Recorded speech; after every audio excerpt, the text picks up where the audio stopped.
नमस्कार विद्यार्थी मित्रांनो, NMMS 2018 परीक्षेमध्ये पडलेला गणिताचा प्रश्न आहे। सर्वांचे घातांक अपूर्णांकाचे मायनस मध्ये अगोदर ते आपल्याला प्लस करायचे कसे, अंशाचा छेद करायचा आणि छेदाचा अंश।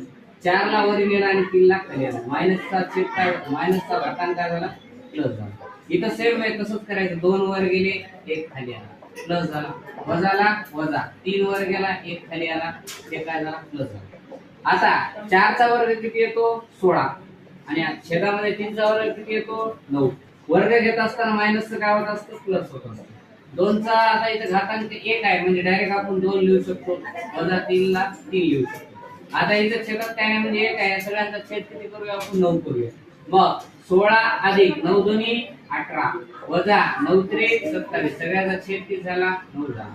आता 16 आणि 18 किती झाले, 34, 34 वजा 27 छेद किती